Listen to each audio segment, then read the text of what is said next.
अब यहाँ पे मैं मिसाल दूं हजरत मसीह अलैहिस्सलाम की, हजरत यीशु मसीह की, तो उनका ये कहना था जागो और दुआ करो ताकि आजमाइश में ना पड़ो। तो यही उसने बात की है।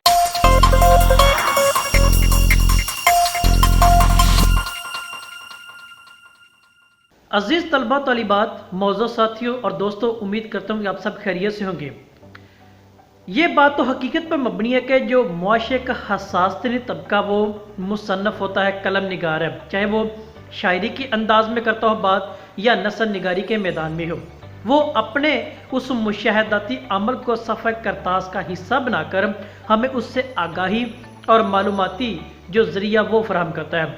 हमारा आज का मौजू भी इसी एतबार से गज़ल गोई के मैदान में अहमद दीन कासमी का जो गज़ल के मैदान में कलम चलाना, उसकी वो बात करना और उसको देखना कि क्या उनका जो नुक्ता नज़र हकीकत पसंदी के एतबार से वो क्या बयान करता है। यानी हम आज इसको मुख्तसर तौर पर कह सकते हैं कि अहमद दीन कासमी की शायरी में हकीकत पसंदी के अनासर, उन अनासर की बात करें तो ज़्यादातर उनका जो हकीकत पसंदी का जो नुक्ता वो ज़ातियात पर मबनी है। यानी वो अपनी ज़ाती राय एक की बात करता है, मजमूई बात नहीं करता है, जो अक्सर मैं और आप भी हम का सीगा जमा का सीगा इस्तेमाल करते हैं, वो सीगा वाहिद की बात करके अपनी और ज़ाती राय और मेरी और आपकी अकेले की जो दास्तान वो बयान करते हैं। इनकी शायरी के अंदर जो पहली और अहम चीज़ वो तन्हाई का उनसर वो मिलता है। यानी उनका आतिश और आब, इन दोनों को अलामती तौर पर वो बयान करने की कोशिश करते हैं, मुझे और आपको समझाते हैं कि जिस तरह आतिश और पानी यानी आग और पानी दोनों अलहदा अलहदा हैं और अपनी पहचान, अपनी शनाहत, अपनी बनावट वो रखते हैं, तो इसमें कोई ऐसी गलत बात नहीं है कि इंसान तन्हाई में भी कि कहे कि मैं अपने आप को बुरा तस्वुर करूं, बदबख्त ख्याल करूं, वैसा हरगिज़ नहीं है। वो कहते हैं दुनिया में आना और दुनिया में जाना, इंसान अकेला ही आता है तो अकेला ही जाता है। तन्हाई यानी हिसाब अकेले का होना रोज़े क़यामत, तो कुछ गलत किस बात का वो कह रहे हैं। हमारे यहाँ आजकल अक्सर तन्हाई को गलत, मायूसी, डिसअपॉइंटेड और गलत मानी देकर एक नया फलसफा, एक नई इजाद कायम की जा रही है, जो उसके इल्म, नावाकफियत और जहालत की एक अक्सी के तौर पर भी मिलती है।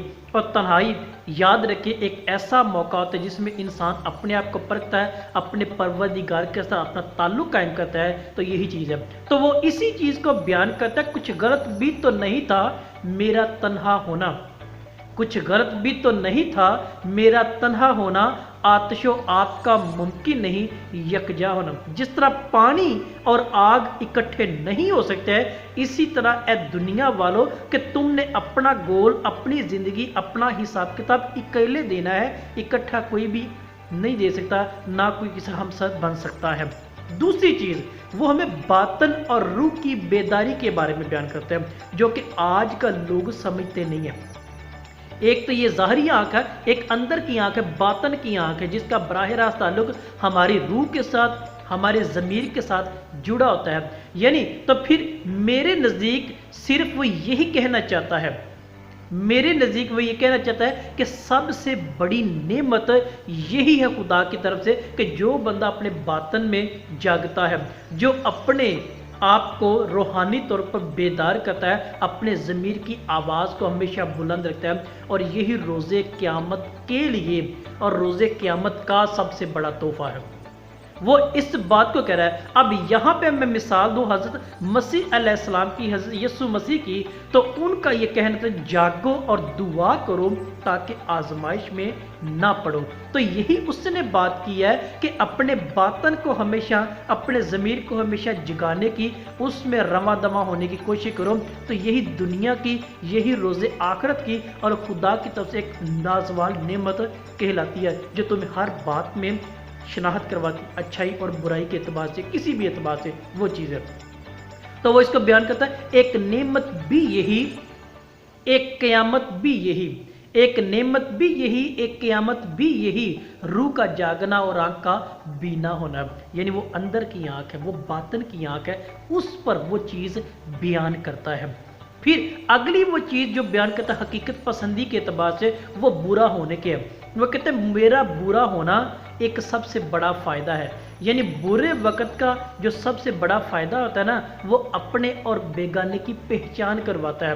تو برا وقت سبھی پہ آتا ہے، کوئی بکھر جاتا ہے تو کوئی نکھر جاتا ہے۔ تو اس کہتے ہیں کہ برے وقت کا میرا سب سے بڑا فائدہ ہوا کہ اس نے مجھے احتیاط سے چلنے کا موقع دیا، اس نے مجھے پرکھنے کا ڈھنگ دیا، اس نے میرا مشاہداتی جو زاویہ ہے اس کو مزید بڑھایا ہے اور اپنے اور بیگانے کی پہچان کروائی ہے، یعنی کم از کم میرا نام میرے مخالفوں کے منہ پر تو آیا، مجھے پتہ لگ گیا کہ میں ان کی نگاہ میں کس مقام کا حامل ہوں، یعنی میرے نکھرنے اور میرے بکھرنے کا فیصلہ اب میرے ہاتھ میں اس برے وقت نے بتایا ہے۔ تو اس کو وہ بیان کرتا ہے جو برائی تھی میرے نام سے منسوب ہوئی، جو برائی تھی میرے نام سے منسوب ہوئی، دوستوں کتنا برا تھا میرا اچھا ہونا۔ وہی بات، وہی انداز، اس کا اسلوب دیکھیں، اس کا انداز بیاں دیکھیں کہ وہ بالکل حقیقت پسندی کو قریب ہو کر دیکھتے ہیں اور میرے اور آپ کے باطن کی عکاسی کرتے ہیں۔ پھر وہ اگلی بات، امید کا دامن وہ ہمیشہ اپنے آپ کے ساتھ نہیں، ہمیشہ امید سے بھرپور مشعل راہ، سورج کی کرن کی مثال دے کے وہ بیان کرتے ہیں، یعنی روشنی انسان کی زندگی کا مرکز ہے۔ گہرائی میں وہ بات کرتا ہے، یعنی اب دیکھیں کہ اگر ایک کمرہ بند ہے، اندھیرا ہی اندھیرا ہے، ایک دیوار میں چھوٹا سا سوراخ ہے تو سورج کی کرن وہ چھوٹی سی باریک سی آتی ہے اور پورے کمرے کو روشن کر دیتی ہے، وہ امید کا دیا ہے۔ یعنی دریائی گہرائی کی بات کریں، جس طرح روشنی دریا کی گہرائی کے اندر بھی جاتی ہے، وہ میلوں میل تک چلی جاتی ہے، اسی طرح اگر میرے اندر امید موجود ہے، میرے اندر تمنا خواہش ہے، تو وہ مجھے میری منزل تک لے کے چلیے، چاہے وہ کوسوں دور کیوں نہ ہے۔ تو یہی وہ مثال یہاں پہ دینے کی ہے۔ تو بائبل مقدس حضرت مسیح علیہ السلام کے بقول بھی کہ اگر تمہارے اندر رائی کے دانے کے برابر بھی ایمان ہے تو اس پیڑ کو کہ یہاں سے اکھڑ کر وہاں چلا جا تو یہ بھی تمہاری بات مانے گا۔ اب وہ اس امید کی، اس ایمان کی، اس بڑھوتری کی، اس تعلق کی بات کر رہا ہے۔ تو وہ کیا کر رہا ہے؟ کرۂ دریا میں بھی آ نکلے گی سورج کی کرن، کرۂ دریا میں بھی آ نکلے گی سورج کی کرن، مجھ کو آتا نہیں محروم میں تمنا ہونا۔ وہ کہتا ہے میں اپنی خواہشات سے محروم نہیں ہو رہا، ان سے ڈسکنیکٹ یا علیحدہ نہیں ہو رہا، یہ خدا کی طرف سے ایک بہت بڑا فضل اور نعمت ہے جو مجھے آگے بڑھنے کا موقع دیتا ہے۔ یعنی مسلسل و پر امید ابد کی تلاش، ازل کے ساتھ اور تنہائی کا مثبت چہرہ جو خود سلیقہ کے طور پر باطن کے سفر کو پہچاننے میں کرنے میں اپنا اہم کردار وہ ادا کرتے ہیں۔ اگر دیکھا جائے تو احمد دین قاسمی کی اس شاعری کے اندر میں الہیاتی پہلو، حقیقت پسندی کے عناصر انتہائی مسلسل اور اپنی جاذبیت اور متحرک انداز میں وہ ملتے ہیں۔ موضوع طلبہ، ہمارا یہ تھا آج کا مختصر طور پہ موضوع۔ ہم آنے والے ایام میں ان کی شاعری پر بات کریں گے۔ آپ کی کوئی رائے ہو، سوال ہو تو ضرور کیجیے گا۔ آپ سب کا بہت شکریہ۔